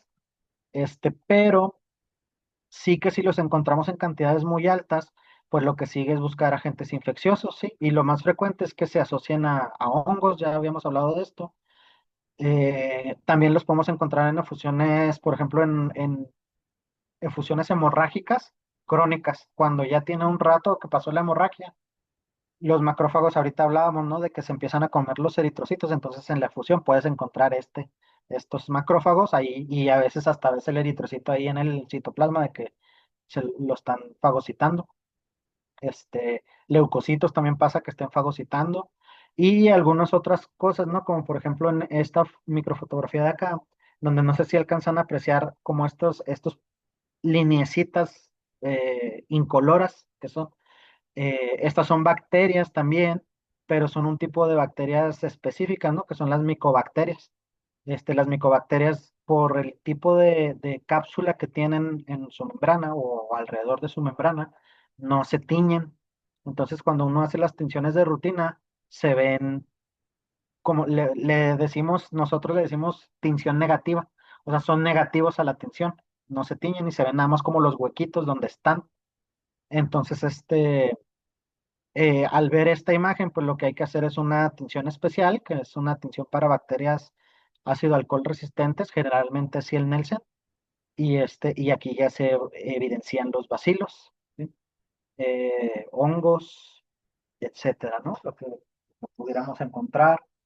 En cuanto a efusiones linfocíticas, los linfocitos, pues lo que hay que evaluar mucho es la madurez que puedan tener estos linfocitos, porque va a tener una interpretación diferente si los linfocitos son normales o linfocitos maduros, o si los linfocitos son inmaduros, ¿sí? Acá pues esto estaríamos hablando de una efusión neoplásica, sin lugar a dudas, ¿sí? Pero acá es más probable que el origen de la efusión sea quiloso, que haya o una congestión de algún conducto linfático o una ruptura de un conducto linfático que esté dejando salir la linfa, y entonces la, la, la efusión es predominante linfocítica. Acuérdense que muchos de los linfocitos se mueven en su mayoría por vía linfática. Entonces, cuando los salen, pues la efusión va a tener este predominio de células, ¿no? Entonces, si bien también hay neoplasias, hay linfomas de células pequeñas, eh, entonces esto no lo podríamos descartar, ¿no? Que fuera una fusión neoplásica, aunque la mayoría sean linfocitos maduros. No es lo más frecuente y lo otro es que pues una fusión quilosa tiene sus características muy particulares que te ayudan a más fácilmente decir, no, esto es una fusión quilosa antes que una neoplásica. Entonces aquí te ayudas de la citología y de las características físicas y químicas, ¿no? Una fusión quilosa es blanquecina lechosa, tiene altas concentraciones de triglicéridos y de colesterol, más que en el plasma. Entonces, si tú ves el color blanquecino, un conteo celular más o menos alto, le mides los triglicéridos del colesterol y están más altos que en la sangre, y aparte la fusión es predominantemente de linfocitos maduros, pues eso es una fusión quilosa. Si no te concuerdan estas, ahí sí podrías sospechar de que pudiera ser una fusión de un linfoma, que se trata de un linfoma de células pequeñas. Esto ya habría pues, que buscarle la masa primaria, ¿verdad? La neoplasia primaria, ver dónde la puede tener, un linfonodo que esté reactivo o algo, ¿verdad? Para poder hacerle la histopatología y que te confirme el diagnóstico. ¿Sí? Ahora, con todo esto que le hacemos al líquido, conteo celular, sólidos totales, evaluación física, evaluación química, con todo esto, pues clasificamos el líquido. Esto con la intención de podernos aproximar un poquito más a las posibles causas de ella. ¿Sí? Y lo que sí es que existen diversas clasificaciones, dependiendo de dónde lo lean. De manera general, pues la mayoría van a utilizar el conteo celular y la concentración de sólidos totales para, para clasificarlas, para hacer una primera clasificación, ¿sí? Algunas pueden ser más complejas y lo que también pasa mucho, por eso hay varias clasificaciones, es que hay efusiones que no concuerdan, o sea que por ejemplo tienen características de un trasudado, pero que su origen puede ocasionar inflamación y por lo tanto deberían de ser un exudado. Pero como el conteo celular es bajo y las proteínas no tan altas, no cuadran tampoco en la clasificación de exudado. Entonces ahí tiene como discrepancias con las diferentes clasificaciones, ¿sí? Este, Y pues lo que intenta la clasificación más que nada es aproximarnos al mecanismo fisiopatológico y de a partir de ahí que nosotros podamos desplegar, perdón, esta lista de causas posibles y establecer diagnósticos diferenciales, ¿no? Y a lo mejor realizar pruebas más a profundidad, ya más dirigidas a sospechas más fundamentadas. Sí, por ejemplo, miren, bueno, también otra cosa que tienen mucho estas clasificaciones es que varían en cuanto a los parámetros que tienen. Ya dependen, por ejemplo, aquí viene el trasudado modificado, en algunas literaturas a esto le llaman trasudado rico en proteínas, de hecho es como terminología más actual, pues vean, este artículo ya es viejito. Este, eh, Trasudado, perdón, modificado o un exudado no séptico, un exudado séptico y hemorrágico o neoplásico. Esta clasificación, esas variables tiene, ¿no? Este, entonces te dice ahí cuántas proteínas puede tener, entre 2,5 menor, perdón, o entre 2,5 y 5 entre mayor a 3 la cantidad de células que puede tener, sí, y el tipo celular que va a predominar, ¿sí? Entonces, eh, vean, por ejemplo, aquí lo que hablamos hace ratito del exudado séptico, que puede llegar a tener neutrófilos degenerados, ¿sí? Este, a comparación de uno no séptico, en donde pues son los neutrófilos con una mejor morfología. Entonces, por ejemplo, este es uno, ¿sí? Acá hay otro, esta es la que yo uso, que es la del Cowell, en donde te clasifica en trasudado rico en proteínas, en trasudado, perdón, pobre en proteínas, rico en proteínas o exudado. Y pues eso te lo da la celularidad y el exudado, perdón, la celularidad y los sólidos totales. Este, Esta es la que yo utilizo normalmente para hacer mis interpretaciones en el laboratorio. Sin embargo, pues ahí, siempre con matices, siempre teniendo en cuenta que a lo mejor si un líquido se sale un poquito de este valor, ¿verdad? O un poquito de este valor, y luego veo el frotis y también como que tiene cosas que tienden más hacia la inflamación, por ejemplo, que en vez de que predominen los macrófagos, predominen los neutrófilos. Sí, suelo poner un comentario ahí de que si bien las características coinciden con la clasificación de un trasudado simple, o pobre en proteínas, la citología sugiere un origen inflamatorio ya sea que esta inflamación sea el origen del trasudado o sea posterior, porque también un líquido que dura mucho tiempo en la cavidad empieza a irritar la cavidad y puede terminar convirtiéndose en un exudado como consecuencia de este tiempo prolongado, de esta irritación prolongada. Entonces, también ahí hay que tener un poquito de cuidado con la interpretación, ¿sí? Esto también es del Cowell, cuando te habla, pero de las causas, ¿sí? Cuando ya tú sabes que es un trasudado, ya lo clasificaste con esto, ¿sí? Ya dijiste de cuál de los tres tipos es, ya te dice, bueno, mira, de los que son pobres en proteínas, aquí están las causas, que generalmente son las causas de disminución de la presión oncótica, hipoproteinemia, enteropatía perdedora de proteínas, que al final de cuentas va a causar hipoproteinemia, nefropatía perdedora de proteínas, malnutrición, malabsorción, hipertensión portal, insuficiencia cardíaca temprana, que si se fijan la mayoría son, salvo a lo mejor la última, la mayoría son causas de disminución de la presión oncótica, ¿sí? Y el rico en proteínas, que generalmente pues tiene que ver más con aumento de la presión hidrostática. Y los exudados, que pues ya tenemos infecciosos y no infecciosos, y pues ahí van fúngicos, bacterianos, micóticos, protozoarios, virales, y no infecciosos, neoplasias, peritonitis biliar, uroperitoneo, inflamación orgánica, cuerpo extraño, traumatismo, que quieran, ¿no? Entonces, como que ya con esto, pues ya nuestras posibilidades se reducen, ¿no? De todas las que pudieran ser a una lista más pequeña. Y eso junto con la historia clínica que presenta el paciente, los signos clínicos que presenta el paciente, a lo mejor todavía me va a ayudar a reducir más la lista de posibilidades. Y entonces, pues me aproximo, ¿verdad? A lo mejor pues yo veo que tengo un paciente que ha estado previo a la presentación de las efusiones, tuvo diarrea, tuvo melena, tuvo dolor abdominal muy intenso y a lo mejor yo digo, pues o sea, tiene signos de pancreatitis, tiene la efusión, pues a lo mejor la inflamación de un órgano específico es la causa, ¿no?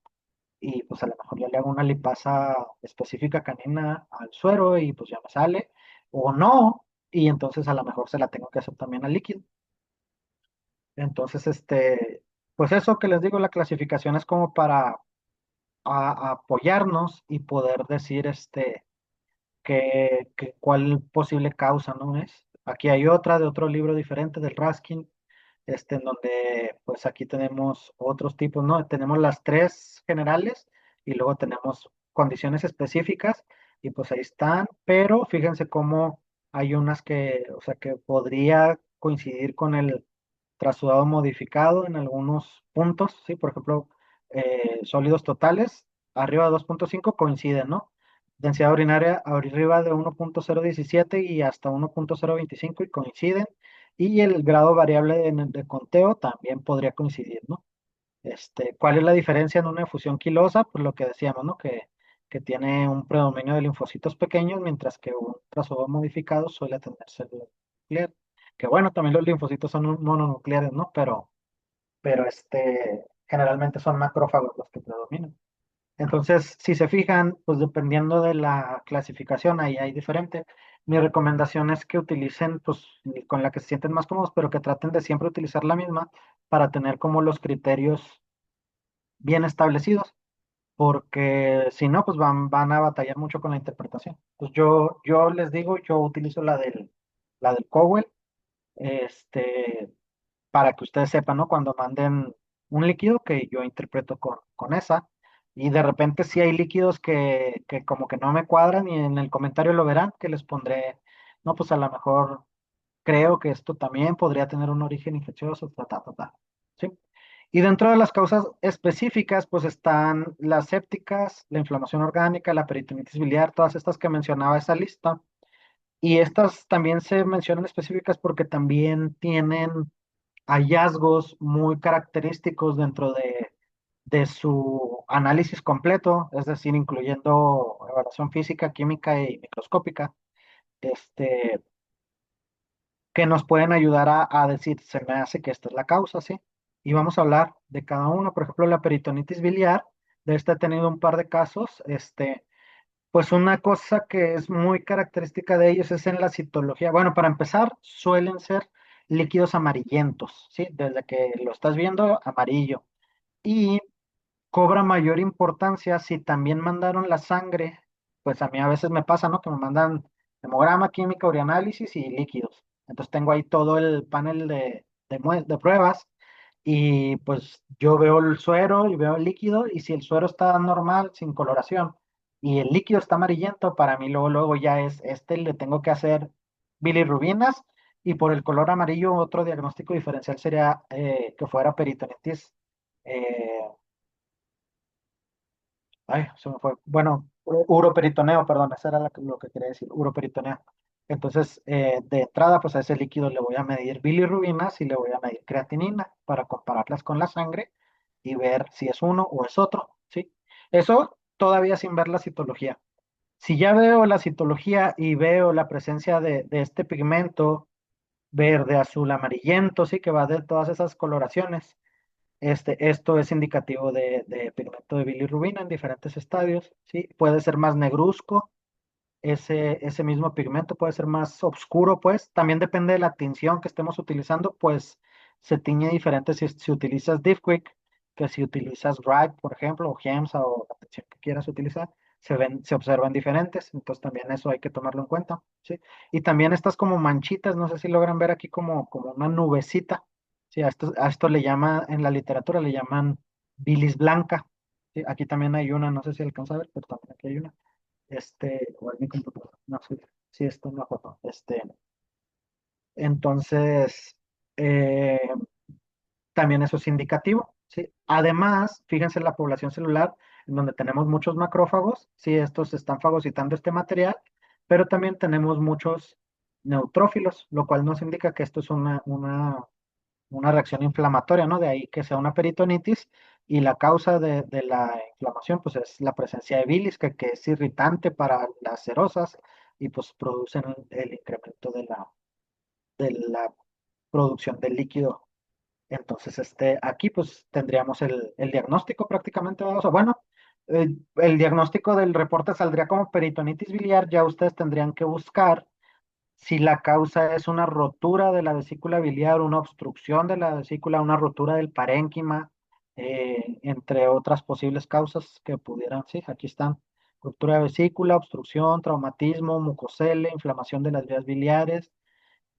A veces si hacen biopsia hepática, pueden pues quedar ahí una herida que por ahí puede escapar la, la bilirrubina desde los canalículos biliares. Entonces, esto sería, ¿no? Estas serían las características, los pigmentos que encontramos, la apariencia que puede ser amarillenta, azul verdosa, los pigmentos, la concentración de bilirrubinas que va a ser entre 2 veces o más mayor a la del el plasma o el suero, y pues la celularidad, ¿no? Aquí lo que llega a complicar es cuando tienes un paciente ictérico y que aparte tiene ¿cómo se llama? El líquido también nictérico, ¿verdad? Que es consecuencia una cosa de la otra.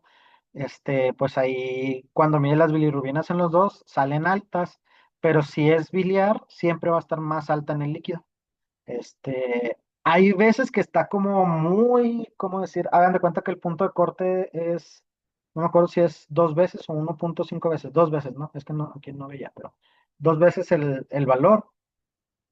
Y me ha tocado casos que está 1.98. Y dices, "Uta, ¿será o no será?".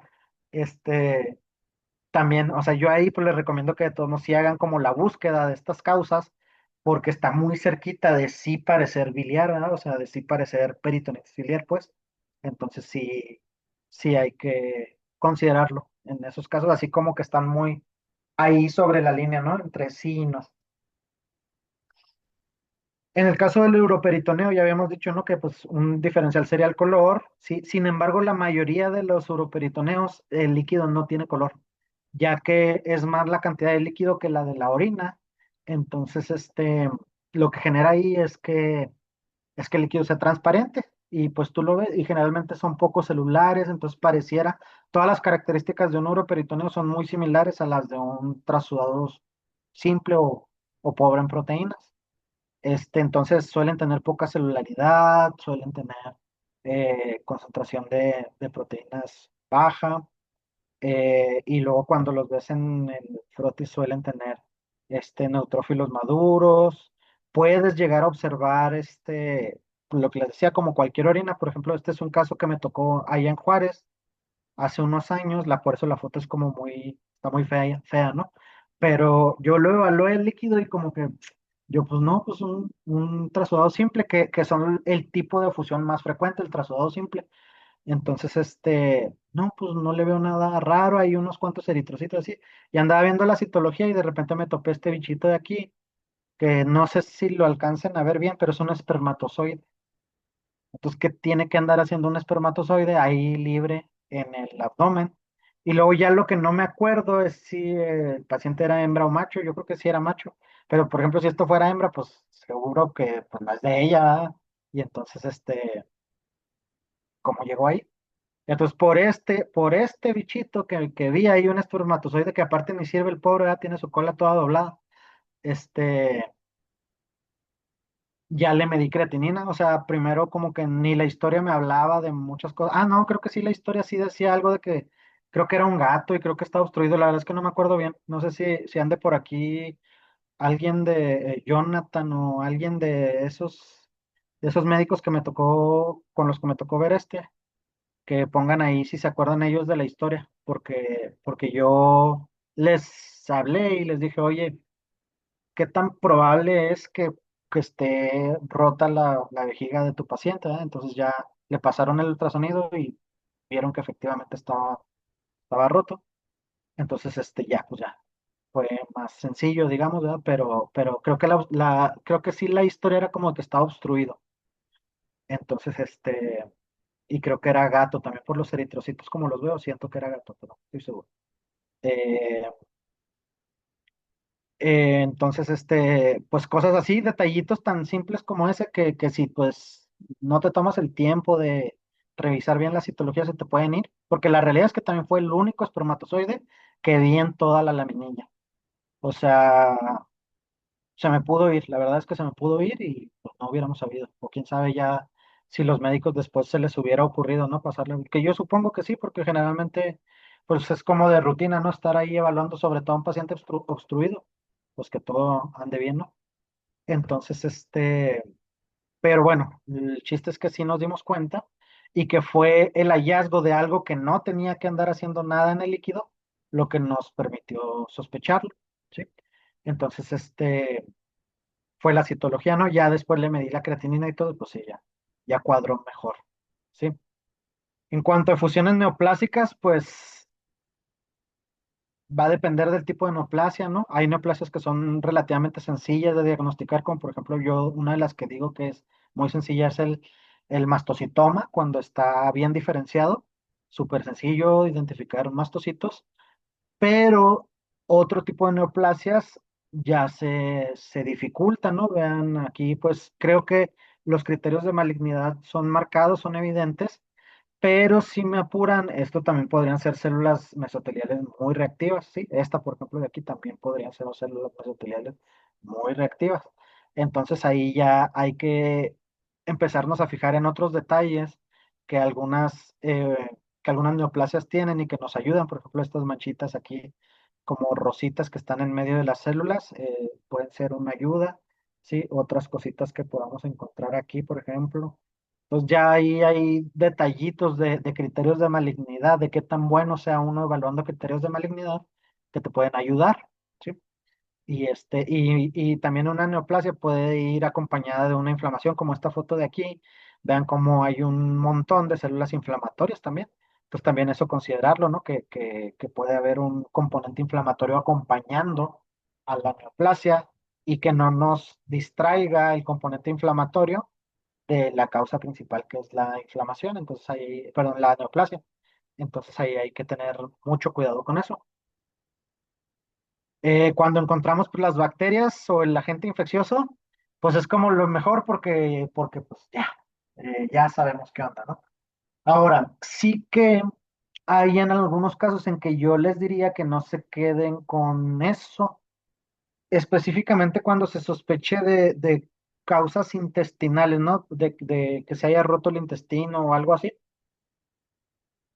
Porque la causa de la rotura podría ser una neoplasia intestinal y nosotros estar viendo nada más las bacterias que salieron del intestino y que están causando la inflamación. Sin embargo, pues no necesariamente descarta que haya una neoplasia como causa primaria y que toda la infección y todo el proceso eh, inflamatorio y todo lo que estamos viendo en el líquido, pues sea de otro origen. Entonces, eso yo sugeriría que lo tuvieran a consideración también.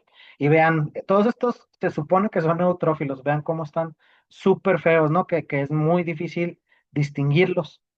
Entonces, esto, les repito, podría ser mala conservación de la muestra, pero también es frecuente en muestras que son sépticas. Pues aquí estamos viendo el agente infeccioso, no hay lugar a dudas de que esto es porque es una efusión séptica, ¿no? En, en, en efusiones que vienen de intestino también es frecuente ver más de un tipo de bacterias. Y bueno, también es arriesgado un poco decirlo, ¿verdad? Pero hay veces que ves, o sea, morfológicamente, pues no puedes decir, yo viendo esa foto no puedo decirles, este es un bacilo X, el nombre específico del bacilo, ¿no? Eh, Sin embargo, sí puedes de repente ver unas bacterias que son más bacilares y otras que son más redonditas, más cocoides, ¿no? Entonces ya ves, pues al menos hay dos tipos de bacterias, a veces ves tres o cuatro tipos de bacterias diferentes, unas más filamentosas, ¿no? Como las que vimos en la imagen de hace rato, no sé si se acuerdan que eran como rayitas nada más. Estas de acá, se ven como son filamentosas, como más rayitas, son bacilos, pero tienen otra forma. Entonces, de repente ves dos o tres tipos de bacterias diferentes y eso te hace sospechar que más probablemente la causa sea el intestino, porque pues en el intestino es donde hay una microbiota más variada, ¿no?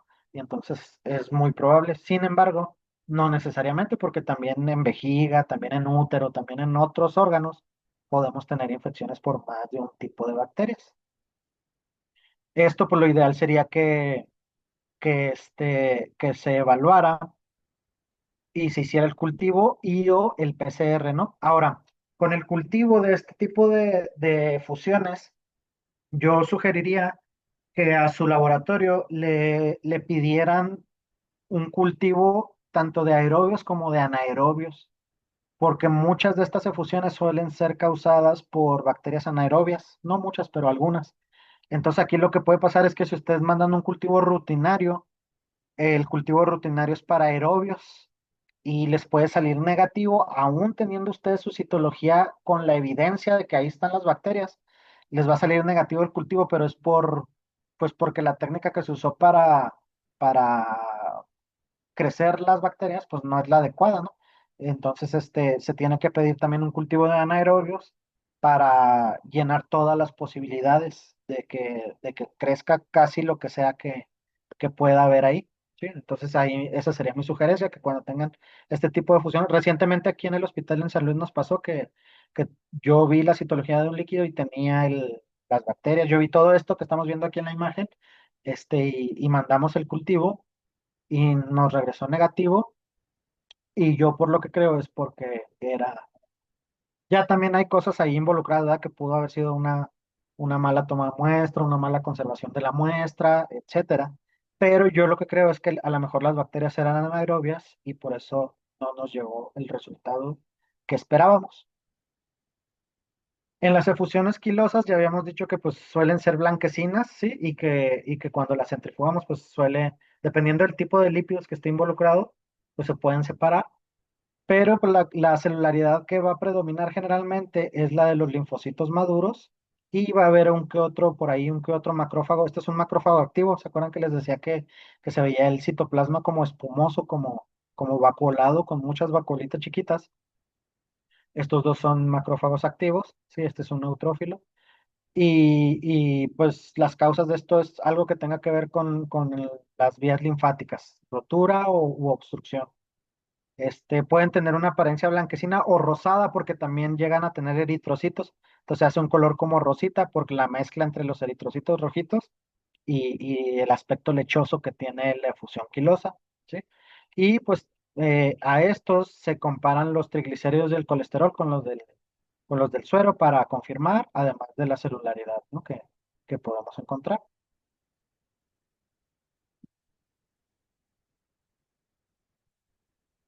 En cuanto a las efusiones hemorrágicas, pues entre las causas, pues hay traumatismos, yo creo que es lo más frecuente. Hay también enfermedades infecciosas, Ehrlichia, anaplasma, toda enfermedad infecciosa que cause coagulopatía, que cause problemas de coagulación, ¿sí? Coagulaciones primarias también, ya sea congénitas o adquiridas, por ejemplo, intoxicación con rodenticida, que son adquiridas, ¿no? O hemofilia A o B o las raras, ¿no? Deficiencia del factor de von Willebrand, ya esas cosas que son raras, este, podrían ser causas, tanto en Juárez como en San Luis. Yo pensaría en Juárez más que en San Luis, pero en Juárez yo pensaría pues las transmitidas por garrapatas como primer diferencial, ¿verdad? Pero pues también traumatismos, neoplasias, el hemangiosarcoma, sin lugar a dudas, es la más frecuente de ellas. De todas, ¿eh? De todas, el hemangiosarcoma es la número uno y luego las enfermedades, porque si bien tenemos mucho, mucho perro religioso, anaplasmoso, babesioso,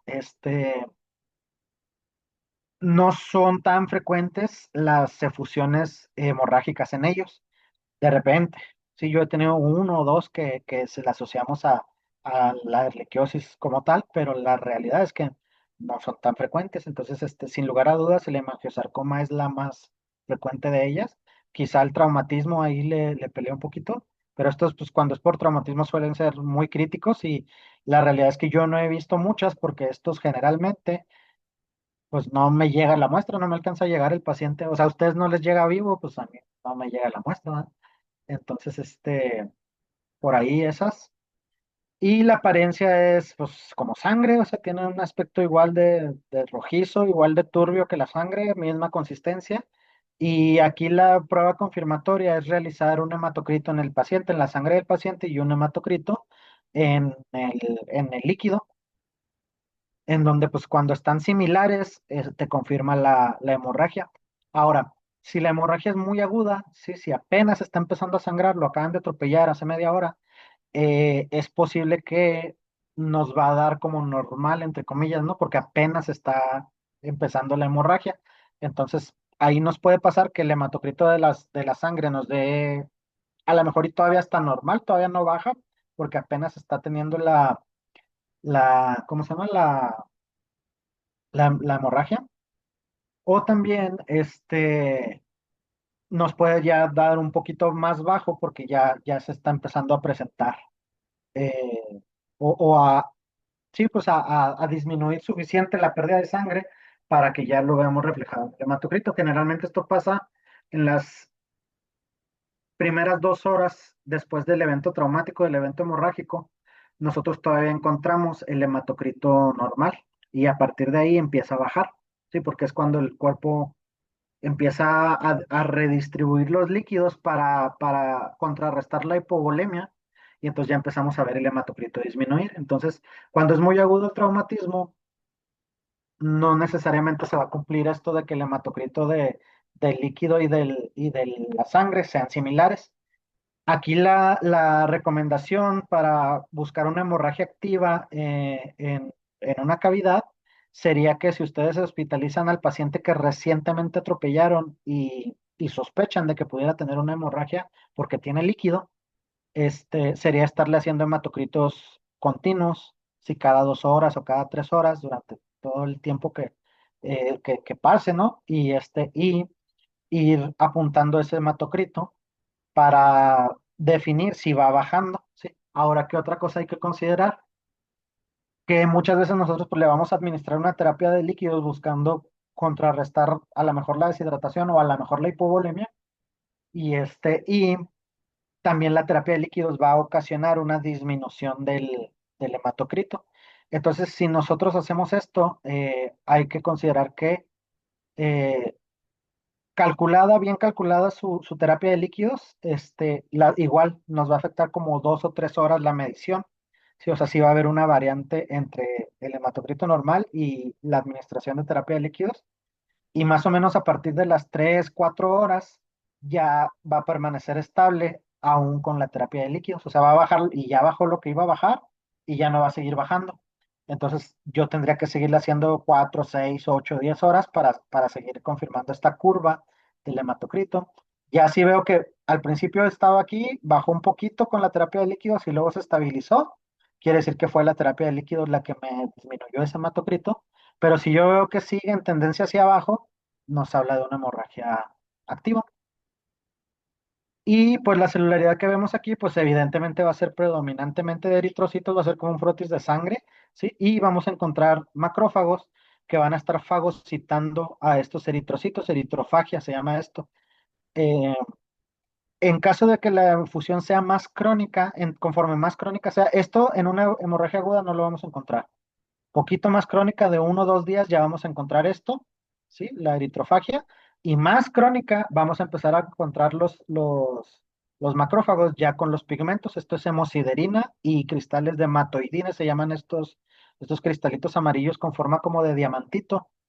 Este, Se llaman cristales de matoidina y estos nos hablan de una hemorragia más crónica, ¿sí? O sea que tuvo la hemorragia, a lo mejor ya paró, pero pues se quedó ahí la sangre contenida en la cavidad y los macrófagos la han ido poco a poco depurando y aquí vemos la evidencia de esa depuración, ¿sí?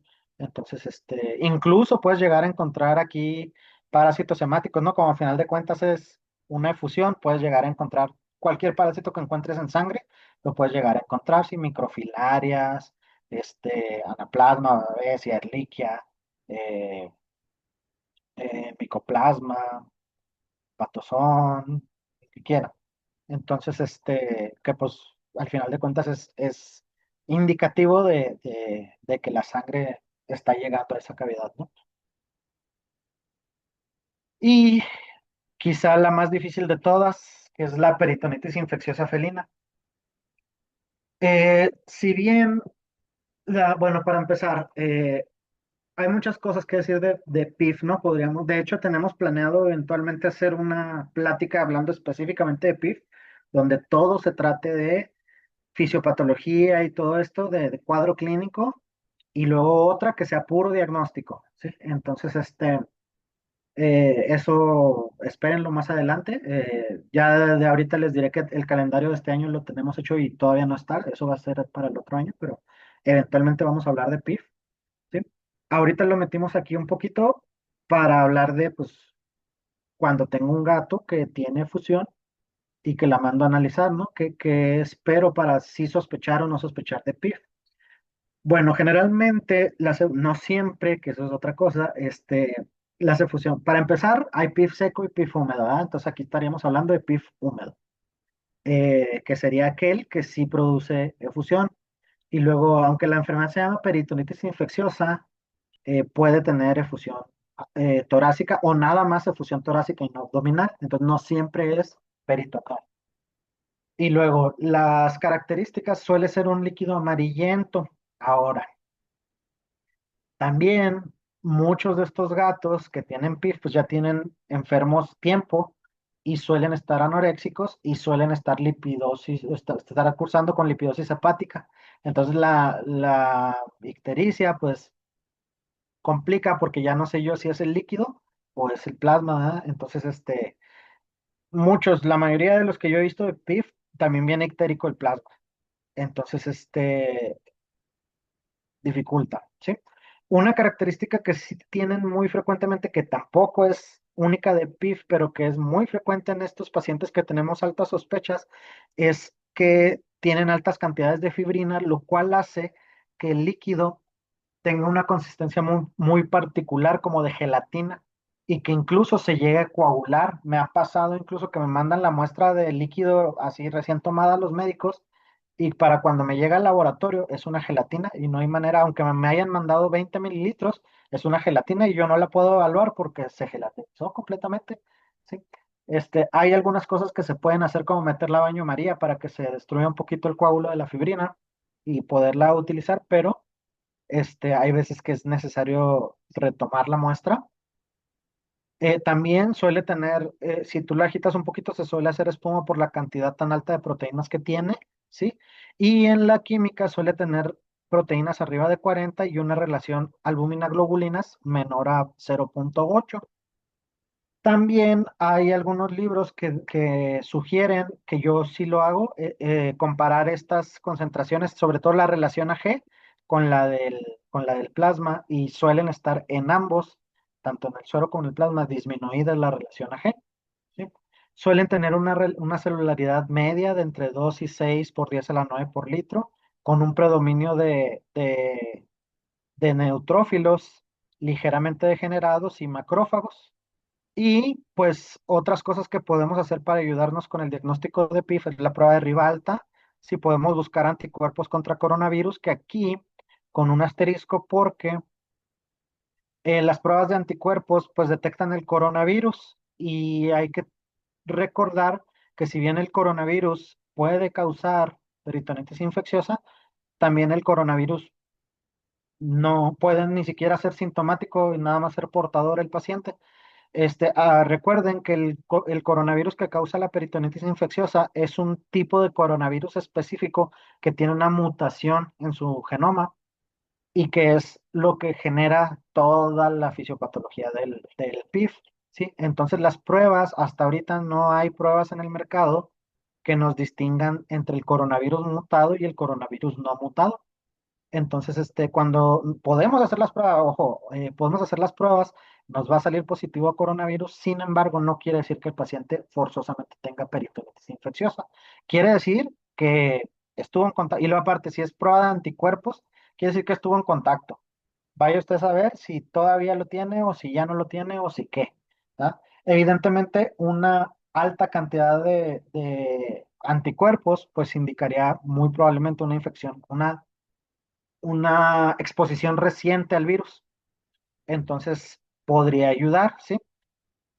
¿Qué más he visto? He visto sugerencias de que, no me acuerdo, eso no me acuerdo si viene en las guías, lo checamos si vemos. Pero también he visto que sugieren que hagas la prueba, o sea, si el paciente te sale positivo en sangre, anticuerpos, también las hagas en el líquido. Y que si te da en el líquido también positivo, más probablemente también pueda ser coronavirus, porque pues hay demasiada cantidad hay tanta cantidad que hasta en el líquido está saliendo, ¿no? De anticuerpos. Hay PCRs, ahora, del PCR, hay PCRs para coronavirus felino, muchos, sí he visto varios lugares que lo ofrecen.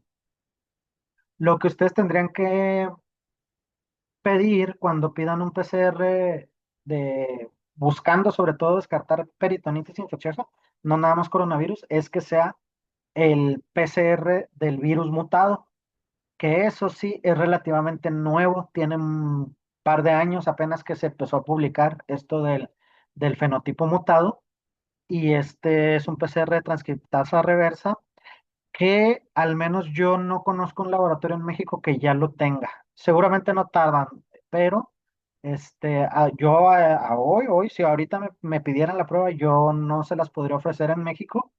Sí se las podríamos ofrecer en IDEX en Estados Unidos, con todas las contrariedades que conlleva mandar una muestra a Estados Unidos, paquetería, que se pierda la muestra, que aduana la retenga, que no llegue la muestra inviable, que lo que quieran, ¿sí?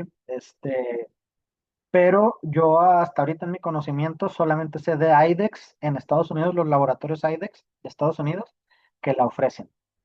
Entonces, pues se complica un poquito, ¿no? Ahora, lo que sí es que hay publicado un consenso sobre el diagnóstico de peritonitis infecciosa, que aquí el problema con peritonitis infecciosa es que a la fecha no hay una prueba que sea definitiva, que tú le hagas la prueba, te dé positivo y digas tiene peritonitis, no la hay, ¿sí?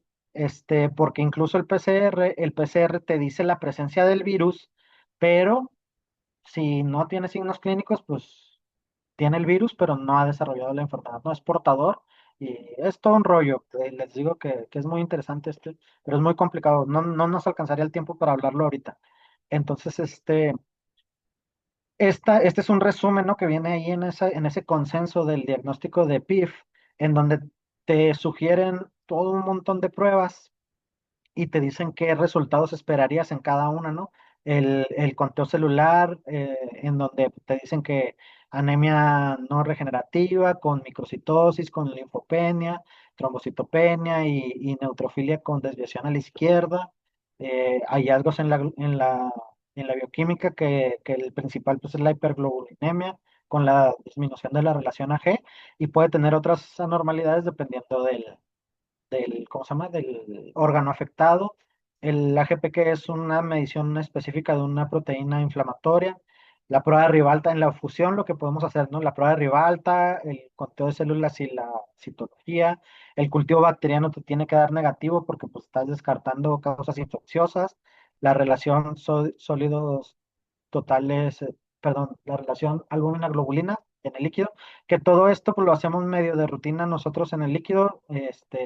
El Rivalta lo ofrecemos, acá en San Luis lo ofrecemos como prueba complementaria. El AGP no lo tenemos disponible, pero también se puede hacer en el líquido. Este, y luego en cerebro, en líquido cefalorraquídeo también, en humor acuoso y otras pruebas, ¿no? Pruebas de imagen, lo que decíamos de PCR, de pruebas serológicas. Entonces, en el consenso te dicen que pues entre más pruebas también, o sea, te dicen, pues hazle todo y entre más pruebas tengas, más evidencia tengas de que sí tiene, pues sí tiene. Pero hasta ahorita pues no hay como una prueba así que yo se la haga y ya, este gato tiene PIF.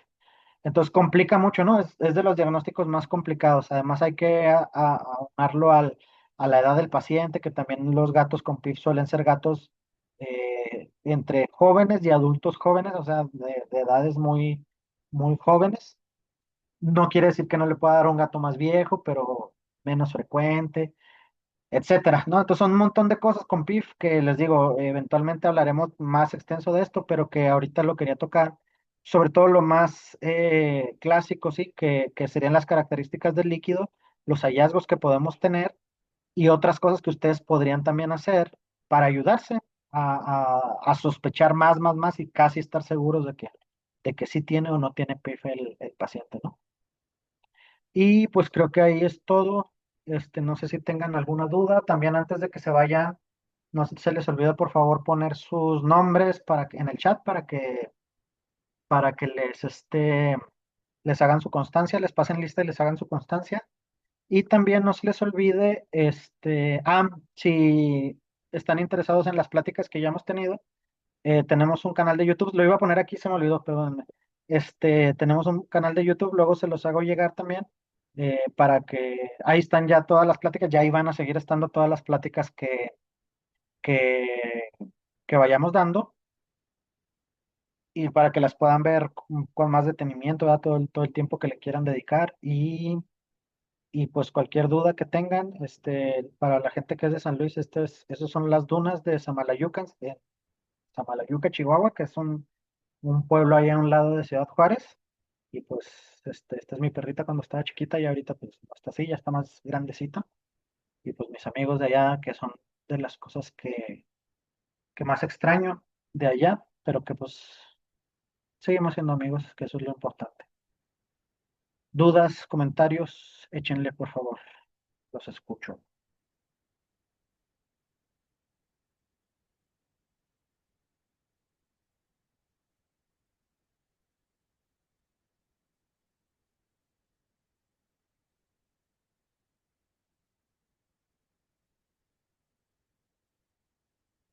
También mientras en lo que alguien opina o nos dice algo, andamos promocionando también las jornadas médicas que estamos realizando aquí en San Luis. El tema es medicina geriátrica en perros y gatos. Va a haber pláticas de patología clínica, evidentemente, va a haber pláticas de fisioterapia, de oncología. Los doctores que vienen de oncología son muy buenos. Va a haber prácticas de nutrición, va a haber pláticas de dermatología, de